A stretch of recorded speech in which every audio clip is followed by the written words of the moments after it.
Is this thing on? Hey guys, and welcome back to another video. I got a microphone, as you can see, as you can hopefully hear. I'm hoping that this will help with the echo that you guys have been hearing in my videos. The problem is that my space is small, but I have really high ceilings. The sound quality, I'm still working with it. This microphone was very cheap from Amazon. So again, I'm still working out all of the kinks and figuring out what is the best way forward. I want these videos to be fun for you guys to watch, but I also want the quality to be good as well, both visual and sound. So we're getting there very, very slowly. But today I wanted to talk about my favorite romance books of all time. I was doing these videos last year. I've done my favorite books of all time and I've done my favorite fantasy books of all time, both of which already need to be updated. But that's okay. I'll leave them there for the foreseeable future. But I really want to talk about my favorite romances. I feel like I've spent a lot of time already talking about romances that I did not like, and there are definitely a lot of them. But I also think that this video will be, especially since romance in general has become super, super popular in the book world thanks to TikTok. I think this video will help to give you guys a much clearer idea of what I look for in romances specifically. And I think that you'll notice a pretty obvious trend with the romances that I do like. Now, already off the bat, I will tell you this: I am not much of a dark romance girly. I've read several, and it, for the most part, they're just really not for me. They're not the books that I like and gravitate toward. They don't make me feel good half the time. So, the books that I do like, the romances that I do tend to gravitate towards, or the ones that I keep reaching for over and over and over again, are the very traditional, like rom com, contemporary, fluffy romances. So, that's going to be what you see today. Also, I wanted to say that for the purposes of today's video, I will be sticking with contemporary romances, meaning you're not going to see any romantasy or fantasy romance in this video. I'm just sticking to pure contemporary rom-coms. So yeah, let's just jump right in. Oh, also, I want to mention most of these are not in any particular order. I am going to save my favorites for last, but even those are tied, and you'll notice that my favorites don't really revolve around particular books, but rather particular authors.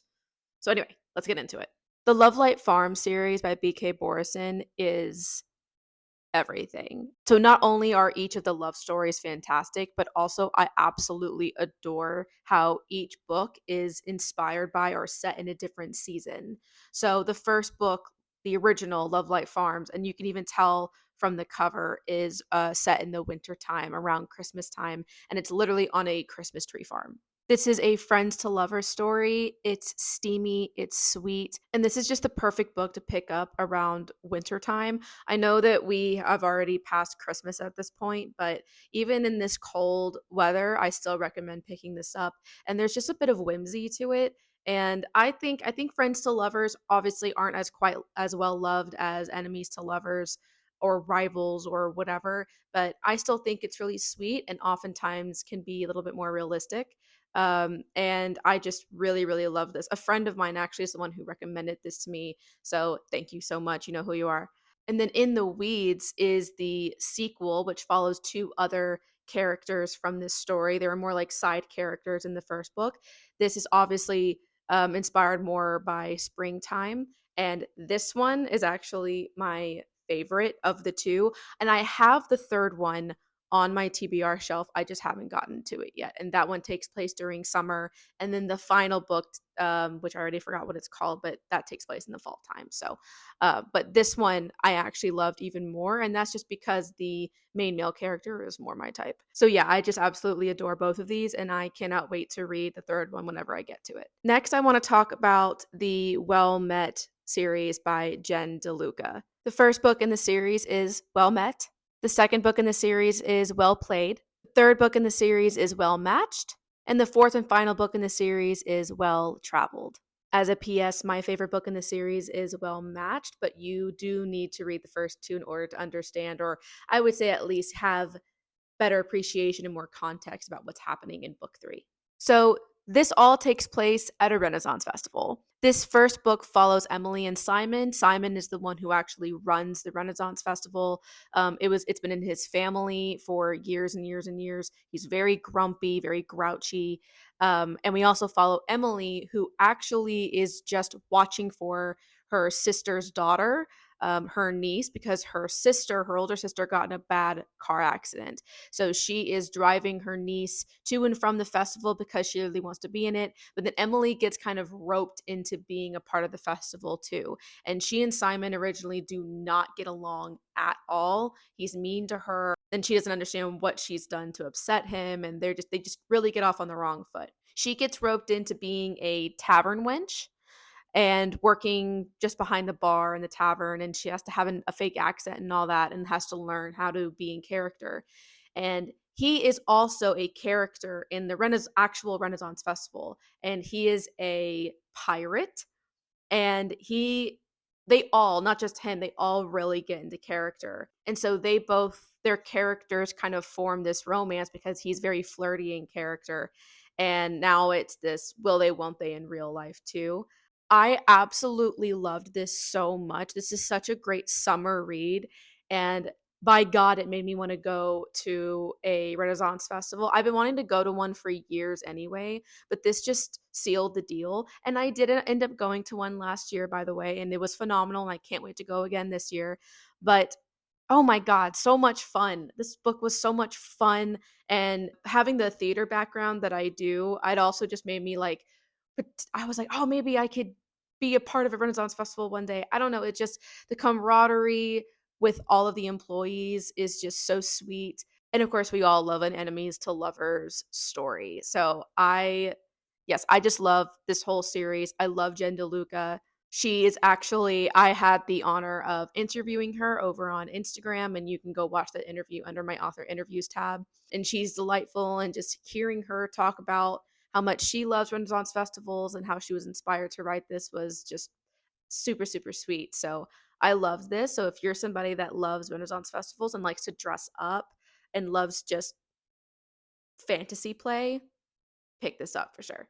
So this next series should not be a surprise. Actually, the rest of these should be a surprise to no one because they're all very popular. But I wanted to talk about this series by Helen Huang. The first book being The Kiss Quotient. This is a very, very popular book. I think most people have read it by now. And it is great. I did really like the book. I thought it was good. I had a good time with it. The second book is The Bride Test. I will admit I did not like this very much, but the reason why I'm talking about it today is the third one, The Heart Principle. I loved this and was so shocked, especially since I wasn't a huge fan of The Bride Test, and I just wasn't, that one just didn't hit for me. I just didn't really like their relationship. It was like an arranged marriage, but I felt like the main character was just very meek and just, very different culture from where that particular character was coming from. So wasn't for me, but this blew me away. And this was my absolute favorite. But of course, in order to really get the most out of it, I would recommend you read the rest of them. I would say you could probably skip over the bride test, but I would say go ahead and read it just to see how you feel about it and what your thoughts are. The Kiss Quotient though is really, really good. Essentially, we are following Stella, who hires an escort to help teach her about dating and love and sex. And then, of course, they end up falling for each other. Stella also has Asperger's, so I don't have any context for this full stop, but I really do appreciate Helen Huang's attention to representation about that. And you see that throughout the whole series. Again, this book just constantly stands out to me. I think that's going to be the really deciding factor of whether something's going to be a favorite of mine. Is there something kind of deeper underneath? Apart from, I will say, one of my favorite authors does not follow that rule, and we'll get to her in a bit. But yes, I this one's really popular, but I definitely think it's worth it, especially to once again get to the heart principle. So I realize this is kind of turning into, rather than favorite romance books, this is turning into favorite romance authors, as I said. I'm sorry about that. It's just like a lot of these are happen to be series, and it's hard for me to pick one, especially since I feel like a lot of the times my favorites of these series are like the second or the third book. So that's what this video is turning into, but it is what it is. So next I want to talk about Mia Sheridan, and of course she has become very popular because of Archer's Voice. Again, this is a really popular book. Most of you have probably seen it. And in my personal opinion, this is absolutely worth the hype. I thought this book was beautiful and heartbreaking, and one of the most unique and distinctive romance books I've ever read. I will say now, her books all have a bit of a deeper subplot underneath all of them. They're going to be have a little bit more of a sadder tone than just your typical rom-com. I think that there are some really cute and funny moments in her books, but they are not funny books, if that makes sense. So in this, we are following the character Bree, who has just moved to a very, very small town in Maine, and she's obviously running from something and trying to escape something from her old life, but we don't quite know what that is yet. And she becomes acquainted with the town recluse, whose name is Archer, and he does not speak. He's mute. He's not deaf, he is mute. But he's a recluse. He keeps to himself. He's kind of the town thinks he's a weirdo, and he's very isolated. And everybody knows that something tragic happened to him, but they don't know all of the details of, like, to the extent of what really happened. But she becomes acquainted with him, and they're able to communicate because she knows sign language, and obviously that's how he chooses to communicate. And a romance blossoms. And again, Mia Sheridan's writing is just so poignant and so deep, and she's able to get you so emotionally attached to her characters. Her plots are engaging, and I fell in love with both Archer and Bree in this. But I also wanted to give a shout out to her other books that don't get as much attention. Most of All You and More Than Words. I also loved both of these as well. So if you have read Archer's Voice and you liked it, please pick up her other books. I also know that there's a character in this book named Travis, who definitely has a redemption arc by the end of it. And she just kind of recently came out with his story. So I'm really interested in reading that.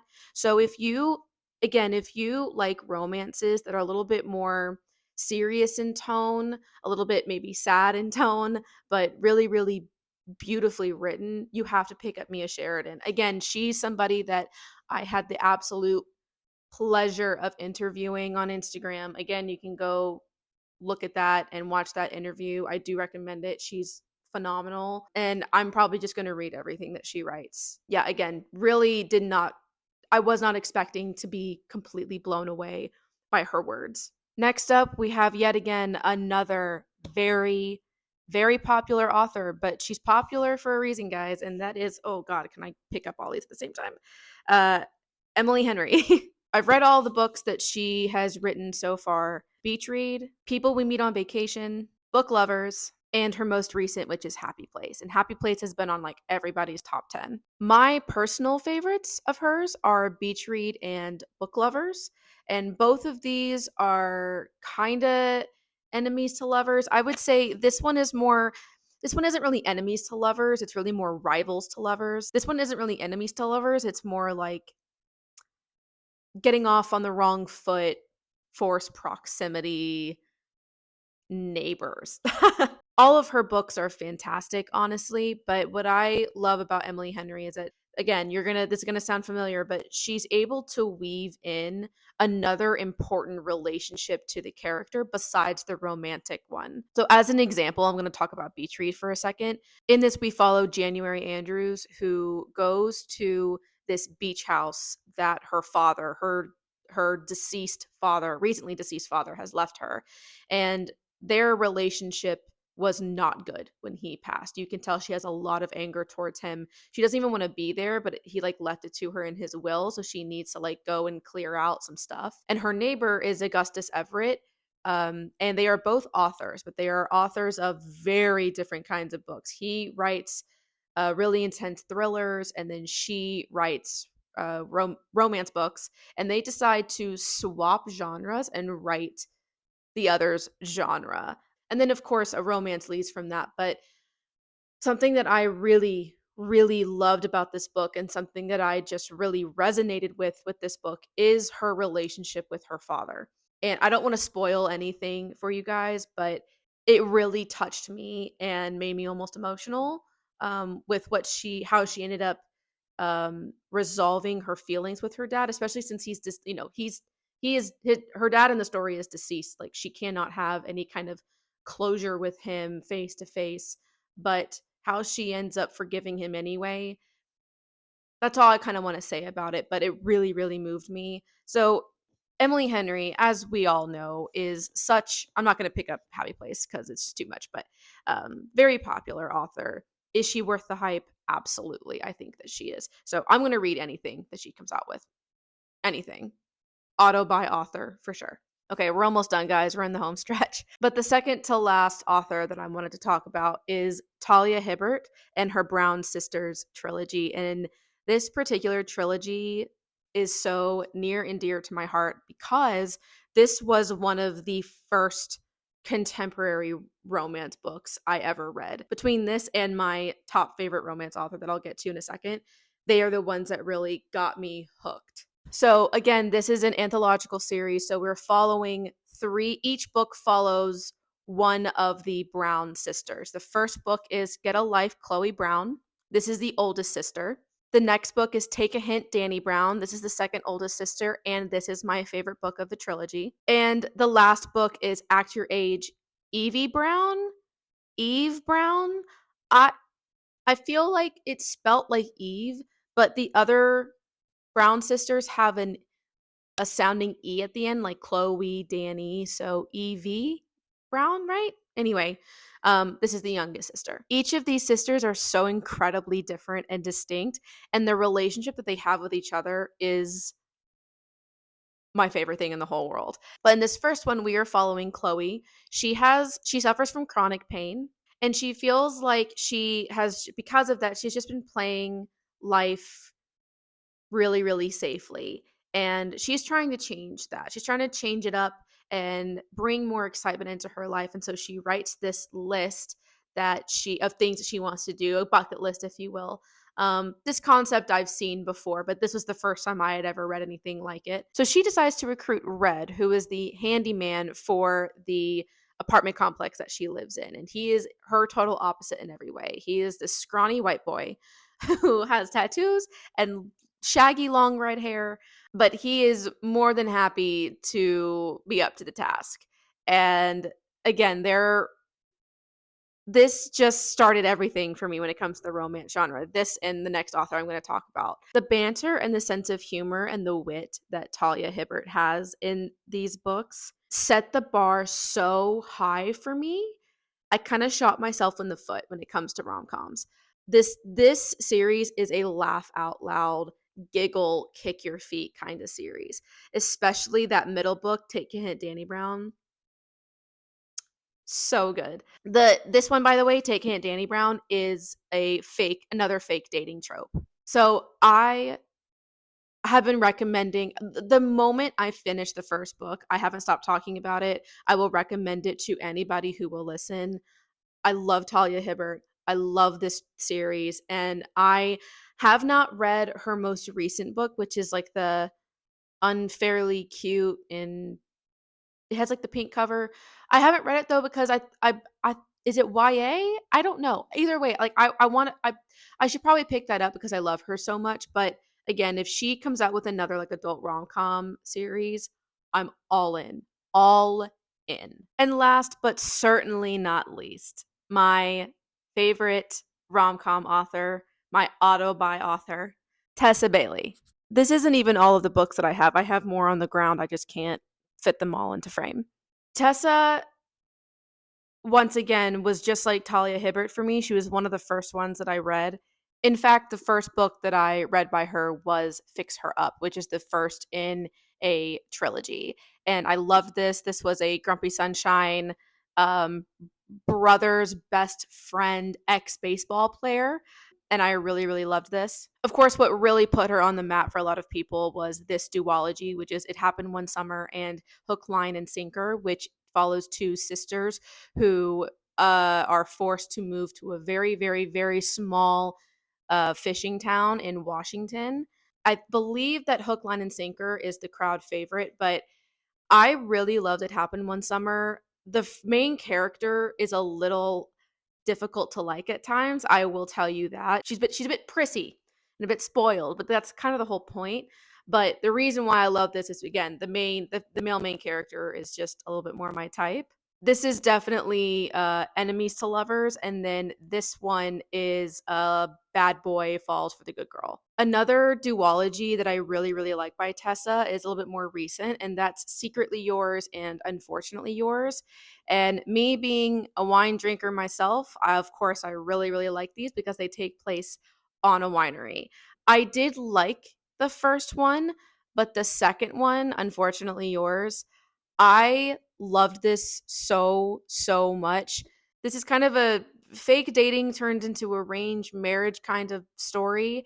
But I have to tell you, the reason why I love this so much too is I saw so much of myself in Natalie, and I just felt like I could really resonate with her. And the banter, which I'm going to get into why I like Tessa Bailey in a second, but I wanted to show you my favorite books of hers first. But again, I don't think these get as much attention as the other duology, and I really, really like them a lot. A very recent favorite of mine, though, that I literally just read this month in January. This doesn't even come out until next month, February 13th. So I'll talk about a little bit more in my January wrap up. But that's Fangirl Down. This is Tessa's entrance into the sports romance realm. And I will tell you now, I don't care about sports.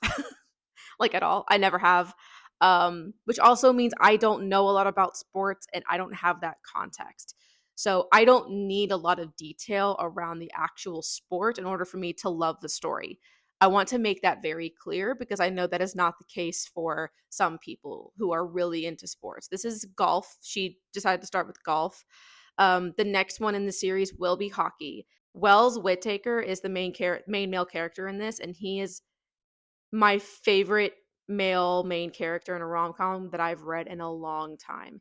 He the relationship and the banter and the dialogue between him and the female main character Josephine made me howl with laughter multiple times. I feel like I sound like a broken record, but he is frankly a giant dick. He's an asshole.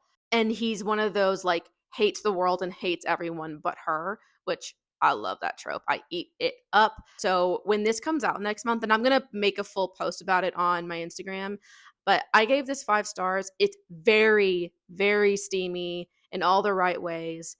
It's a little kinky as well. So know that going into it. I want Wells Whittaker on a silver platter for me to just gobble up. I He is everything, like he is my type to a T, not just physically, not just his physical attributes, but his personality.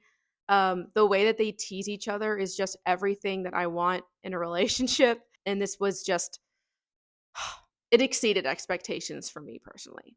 So here are all my Tessa Bailey books right here. We've got a couple at the top here, and then we've got one of her random ones over there. But the reason why Tessa Bailey, I put them all away, but the reason why Tessa Bailey is one of my favorite romance authors, and I know full stop, I know that she is not for everybody. I feel like I've seen enough um, dialogue on social media to know that her writing is not going to be everyone's cup of tea, and I totally get that. Do I think that she nailed every single book that I've read? No, not at all. But what I love about Tessa Bailey's books is that I know I'm going to have a good time when I read them. I know the banter is going to be hilarious, and I know the smut's going to be great. And I just have the best time reading her books. And that is why I love her. That's why she's an auto buy author for me. And I have to tell you as well, her social media presence gives me so much life. She's so genuinely funny. She's very dry. Her humor is just very, very dry. And even again, she's an author I had the absolute honor and pleasure of interviewing, and she that conversation was one of my absolute favorites. And she's just very authentic and very genuine and down to earth, and also just one of the funniest people that I've ever talked to. So her books, like I said, I know they're not for everybody. I think that some people really actually don't like her writing, but they're everything that I want when I am picking up a rom-com, which is low stakes, humor, fast paced, and good smut. Okay, I have books everywhere now and I need to put them all back. But those were my current favorite romance books slash authors. Let me know if you've read any of the books that I talked about, who some of your favorite romance authors are. I think that rom coms are one of those that it can be easy to get burnt out on them just because they start to they become very formulaic and get very, very repetitive, and you can just you know exactly what you're reading. But at the same time, I like that. And every now and then I like to just pick something up that I know is going to make me feel good, something that's going to make me laugh, something that doesn't require a lot of brain power, but is still a great time. So I'm always looking for recommendations, always looking for new voices, new writers, or just new books to me. And yeah, like I said, I've already done my favorite fantasy and favorite books of all time. I'm also hoping to do my favorite nonfiction, my favorite horror slash thriller, maybe even favorite historical fiction. The list will go on. So thank you so much for watching. Again, I appreciate your patience while I figure out um, quality with sound and still figuring out quality for video. But we're going to keep crossing those bridges as we get to them. So I really appreciate your support, and I'll see you next time. Bye.